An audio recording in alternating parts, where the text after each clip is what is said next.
हरिओम. आपल्या सगळ्यांचं महाराष्ट्र योग शिक्षक संघ मुंबई जिल्ह्यातर्फे हार्दिक स्वागत.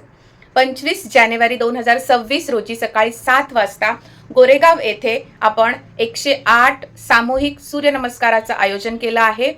त्यासाठीचा हा डेमो व्हिडिओ.